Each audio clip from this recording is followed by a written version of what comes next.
La digitalització dels documents d'arxiu ofereix avantatges tant per a la difusió com per a la conservació.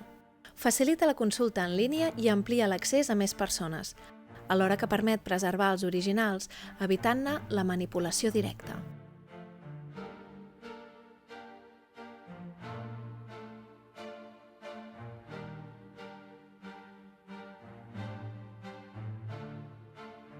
Per a dur a terme la digitalització dels documents textuals, gràfics, fotografies o audiovisuals de l'arxiu, cal seguir una sèrie de passos per a garantir que s'assoleixin uns resultats adequats.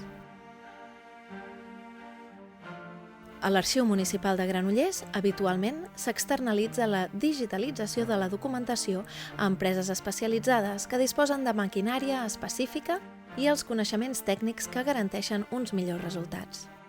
El procés de digitalització s'inicia amb la selecció de la documentació en què es valora segons el seu contingut, el nivell de demanda o interès que pot tenir, l'estat físic de la documentació i les restriccions aplicables de drets d'autor o protecció de dades personals. La fase de preparació de la documentació consisteix en verificar que tota està correctament identificada i descrita per tal de garantir un bon resultat del procediment.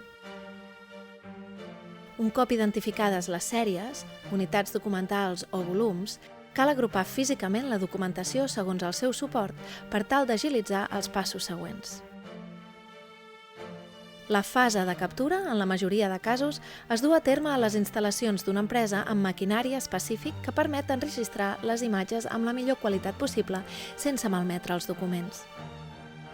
Cada tipus de document, textual, gràfic, imatge fixa o audiovisual, necessita un format de sortida, uns requeriments de resolució mesurada en punts per polzada, de profunditat de bits, perfil de color o una ràtio de compressió que permet reduir el seu pes però pot implicar una pèrdua de qualitat.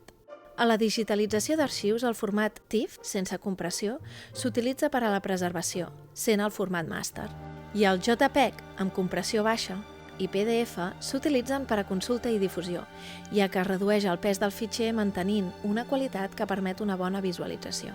La fase de tractament de la imatge digital comprèn la correcció de color, de l'orientació, el control de qualitat, l'eliminació dels marges, la conversió als formats sol·licitats, les metadades, la codificació i la indexació de tots els documents en carpetes. La codificació dels fitxers digitals ha de seguir la pauta establerta per l'arxiu prèviament perquè els identifiqui de manera unívoca.